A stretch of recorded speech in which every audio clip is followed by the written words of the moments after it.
আসসালামু আলাইকুম ওয়া রাহমাতুল্লাহি ওয়া বারাকাতুহু। হামিদা ওয়া মুসাল্লিয়া ওয়া মুসাল্লিমা আম্মা বা'দ। টেকনিক এডুকেশনের পক্ষ থেকে কোরআন শিক্ষার আসরের সকলকে অভিবাদন জানিয়ে আজকে শেষ সূরার আগের সূরা তথা সূরাতুন নাজিআত নিয়ে উপস্থিত হয়েছি। প্রিয় দর্শক এবং শ্রোতা, দেখতে দেখতে তো আমরা প্রায় শেষ পর্যায়ে। সূরাতুন নাজিআত এমন একটি সূরা, যেই সূরাটার মধ্যে আল্লাহ তাআলা অনেকগুলো বিষয় আলোচনা করেছেন। প্রথমত এমন ফেরেশতাদের সম্পর্কে আল্লাহ তাআলা আলোচনা করেছেন যেই ফেরেশতারা কাফেরদের জান বের করে আনে অনেক কষ্ট দিয়ে, যেই ফেরেশতারা আবার কাফেরদের এই যে নাজিআত বলা হয়, যারা জান বের করে আনে কষ্ট দিয়ে। ওয়ান্নাশিতাতি নাশতা, আবার মুমিনদের জান বের করে আসে কি আনে কিভাবে? কোমলভাবে। এইভাবে কিছু কথা, সাঁতার কাটে আসমানে, এইভাবে কিছু কথা আল্লাহ তাআলা এখানে বললেন। তারপর কিয়ামতের কিছু আলোচনা করলেন। এরপরে মুসা আলাইহিস সালাম ফেরাউনের কিছু আলোচনা করলেন। এরপর সফলকাম ব্যক্তি জান্নাতে যাবে আর অসৎকর্মকারী ব্যক্তি জাহান্নামে যাবে, কিয়ামতের আলোচনা। এই ধরনের কিছু কথা পুরো সূরা জুড়ে বলেছেন, 3-4টা বিষয়ের টপিক নিয়ে। তো যাই হোক, সূরাগুলো প্রত্যেকটা শিক্ষণীয়। আমরা চেষ্টা করব যদি সময় থাকে, সুযোগ থাকে, এই সূরাগুলোর অনুবাদ এবং তাফসীরগুলো শুনে নিতে। তাহলে বড় চমৎকার লাগবে, পড়তেও একটা আনন্দ লাগবে আর কি। তো আমি তেলাওয়াত শুরু করছি। সূরা নাজিআত মক্কায় অবতীর্ণ, 46 আয়াত সম্বলিত, আর রুকু সংখ্যা 2। যেহেতু লম্বা সূরা, এর জন্য আয়াত রুকু 2টি হয়ে গিয়েছে। বিসমিল্লাহির রহমানির রহিম।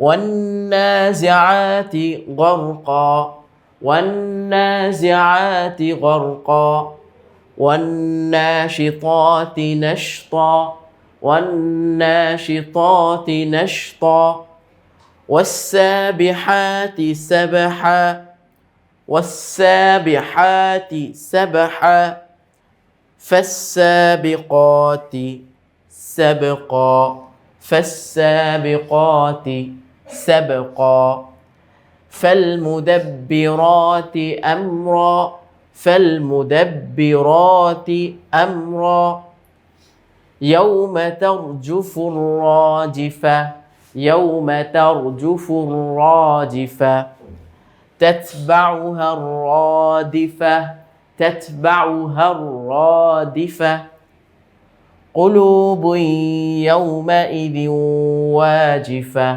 قلوب يومئذ واجفة أبصارها خاشعة أبصارها خاشعة يقولون أئنا لمردودون في الحافرة في الحافرة أإذا كنا عظاما نخرة نخرة قالوا تلك إذا كرة خاسرة। পরের অংশ আমরা পরবর্তী স্টেজে ধরি। فإنما هي زجرة زاجم زجرة واحدة فإذا هم بالساهرة فإذا هم بالساهرة هل أتاك حديث موسى هل أتاك حديث موسى إذ ناداه ربه بالوادي المقدس طوى بالوادي المقدس طوى اذهب إلى فرعون إنه طغى فقل هل لك إهاي شيء إلام كدور فيلبي هل لك إلى أن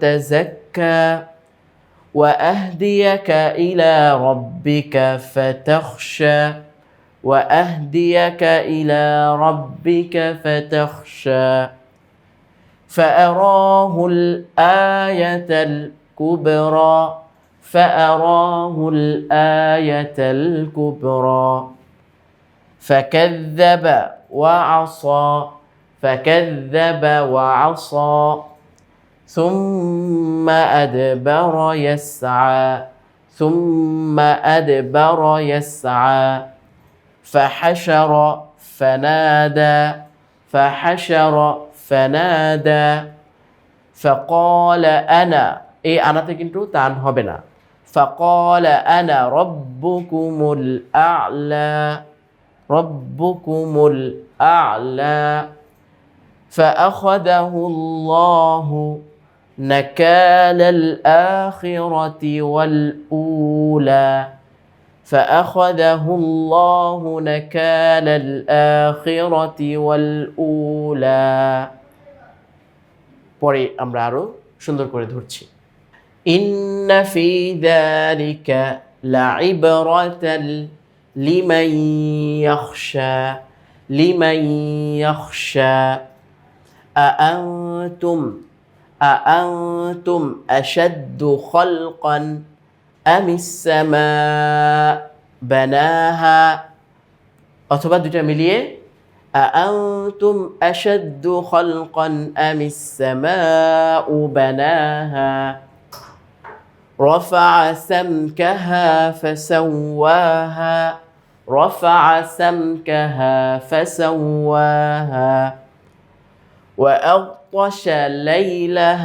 وأغطش ليلها وأخرج ضحاها ضحاها প্রথমে হা গলায় এরপরের হাটা স্বাভাবিক ضحاها والأرض بعد ذلك دحاها والأرض بعد ذلك دحاها أخرج منها ماءها ومرعاها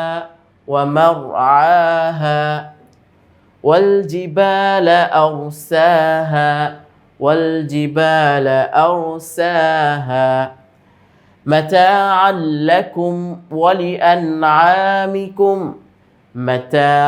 لكم ولأنعامكم فإذا جاءت الطامة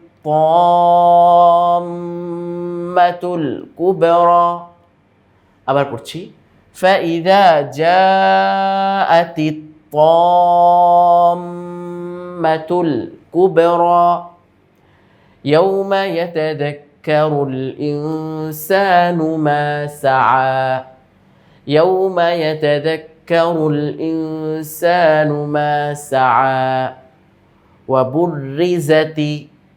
وبرزت الجحيم পরবর্তীতে আসবে وبرزتل তো অপর পৃষ্ঠার ওয়াবুররিজাতিল শব্দ থেকে তাটা এসে লামকে ধরলো ওয়াবুররিজাতিল জাহিমু লিমান ইয়ারা فأما من طغى وآثر الحياة الدنيا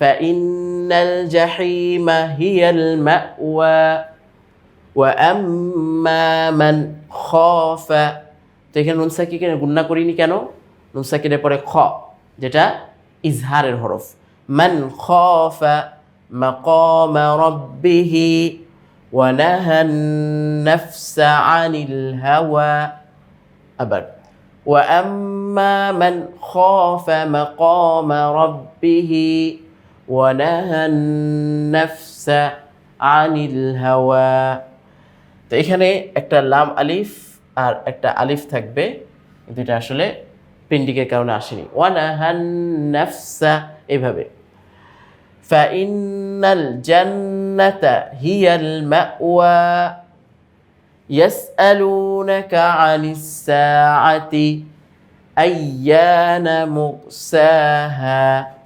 يسألونك عن الساعة أيان مرساها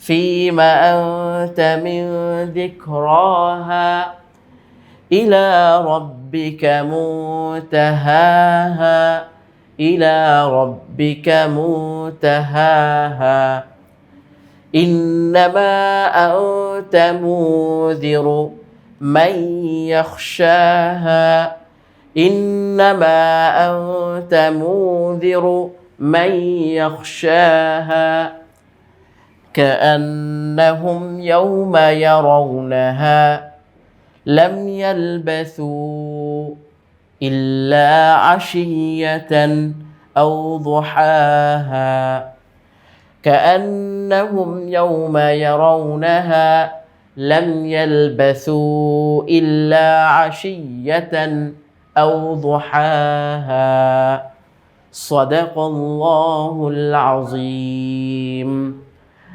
আলহামদুলিল্লাহ লম্বা একটি 46 আয়াত সম্বলিত সূরাতুন নাজিআত, কিন্তু আয়াতগুলো অত্যন্ত ছোট, এজন্যই আসলে আরও এত বেশি বড় মনে হয়নি। ছোট ছোট আয়াত দিয়ে ভেঙে ভেঙে পড়ে ফেলেছি আমরা। তো যতটুকু শুনলাম সূরাগুলো অবশ্যই প্র্যাকটিস করার চেষ্টা করব। আমি যেভাবে বলি সেভাবে বলার চেষ্টা করব। ইউটিউবে কিন্তু অনেক তেলাওয়াত আছে, যখন আপনি এই যে দেখে দেখে শিখে ফেললেন, অন্যান্য তেলাওয়াতগুলো যখন শুনে শুনে আপনি প্র্যাকটিস করবেন, দেখবেন পড়াটা আরও সুন্দর হয়ে যাবে। তো আল্লাহ তাআলা সকলের কোরআন শিক্ষার এই জ্ঞান পিপাসু এর প্রতি আগ্রহী হওয়ার আল্লাহ তাআলা তৌফিক দান করুক, এই কামনা ব্যক্ত করে এখানেই শেষ করছি। সর্বশেষ সূরা নিয়ে আবার আসবো ইনশাআল্লাহ। সে কামনা এবং সেটা দেখার আশা ব্যক্ত করে এখানে বিদায় নিচ্ছি। আসসালামু আলাইকুম ওয়া রাহমাতুল্লাহি ওয়া বারাকাতুহু।